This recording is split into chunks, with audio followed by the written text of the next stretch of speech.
In my honest and humble opinion, this is the best modern Dragon Ball chapter that we have got in a really long time. There's just so much amazing stuff happening here that I'm feeling like a kid once again. The callbacks from the Cell Saga and Namek Saga, the focus on Merus, an antithesis to Zamasu, the sheer helplessness on the face of Goku. All of this was simply fabulous. Hello and welcome to Wonder WhyZ. My name is Soham and today we are going to talk about Dragon Ball Super Manga chapter 63. Please note that this review video will obviously contain massive spoilers for the chapter, so you have been warned. Moreover, if you are new here, then please consider subscribing to the channel to stay up to date with more anime content. Now, let's begin. So this chapter shows the aftermath of Moro's absolute destruction laid out on the Dragon team. They are out cold and Dende is trying to heal them. In the meantime, a terrified Jacko looks on as Merus begins his fight with Moro. But Moro immediately understands that something is different this time, or something is rather wrong this time, because he cannot sense Merus. Thereby he comes to the conclusion that Merus somehow has god powers or is somehow related to gods themselves. This is something that really startles Jacko, like that's quite obvious. But Merus is using his staff to lay a smackdown on Moro. There are some very interesting panels and shots here and there, like Moro using Piccolo's eye lasers, hand elongation techniques, etc. Also, Merus using his staff was really fabulous. I really enjoyed these panels. Now, I won't enter the debate of whether Toyotaro copied the scene of Merus uppercutting Moro using his staff from Naruto vs Neji fight. I really don't know. I agree that there are many problems and issues with the way Toyotaro handles certain stuff, but here I'm not qualified enough to give a proper opinion on something like this. Rather, in this video, I'd just talk about the story and the chapter which really intrigued me this time. Moreover, there's a sense of gravity and helplessness in this chapter, which is not something very common in modern Dragon Ball due to the obvious overuse of the Dragon Balls as a deus ex machina. But here, Merus will simply cease to exist if he ever interferes with the mortal affairs and if he loses his neutrality.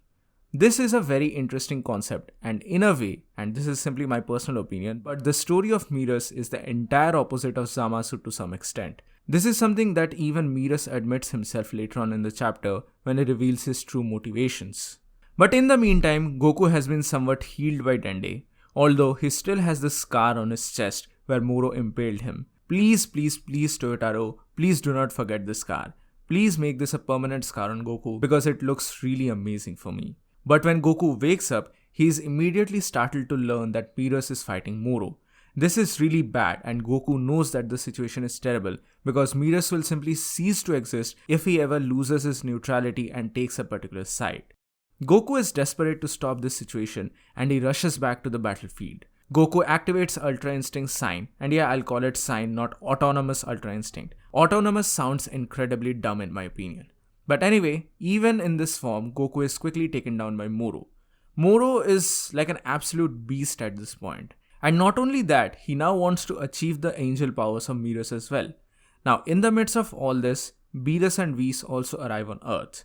Beerus says that he really doesn't care about all that and he's only here for Bulma's food, but even he's also weary that Merus will disappear if he loses his neutrality, and thus both of them head towards the location of the battlefield. But Merus has already decided his fate. Man, this guy is an absolute hero. He's a real hero. He finally reveals his true secret to everyone, that he was actually born an angel and that he must remain neutral due to this. He knows that there are both good and evil in the world, but as an angel he has to stay neutral. But after coming in contact with the Galactic Patrol and after seeing this strive for justice and bringing about peace in the galaxy, something clicked. Something changed in Merus. A change that affected everything. Even though the Galactic Patrol was not so powerful, but still they were trying their absolute best to maintain peace in the galaxy. This prompted Merus to join them. Furthermore, he also met Goku there who had similar sentiments. He didn't view himself as a hero per se, but in order to protect his loved ones, he always needed to get stronger because the opponents that he faced were getting stronger as well. This sentiment brought Merus to today's final decision. We get flashbacks to their training time, which was really amazing to see. Moreover, Merus tells that Mastered UI needs a certain trigger point, and in a very poetic manner, Merus sacrifices himself to be that particular trigger for Goku.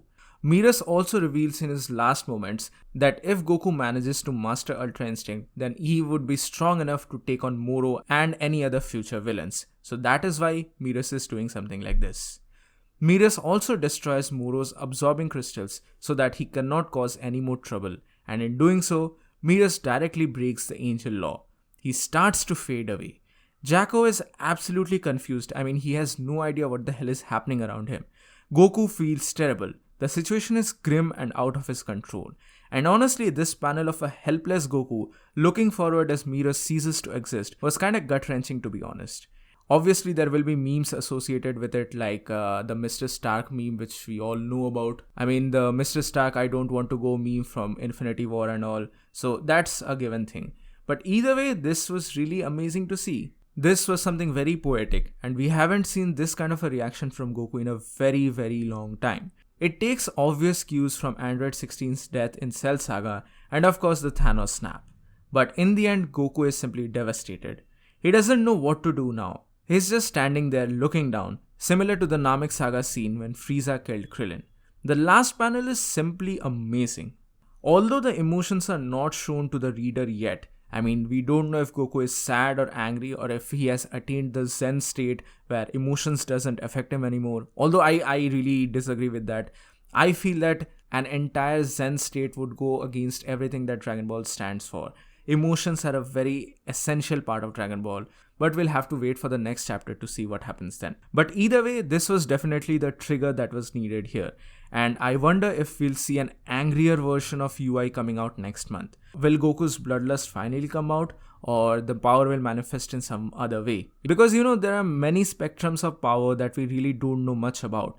And extreme anger has always been a trigger point in the world of Dragon Ball. But we'll have to wait for the next month to see where all of this leads up to ultimately. This chapter was freaking amazing, and that's not all. That's actually not all. There was a very big setup for the next potential arc as well. Now granted, if things go right. While Merus fades away, Beerus and Whis arrive to the scene, and they're kinda disappointed that they were late. Beerus has a reaction to this, and even a stoic Whis says that he lost his younger brother.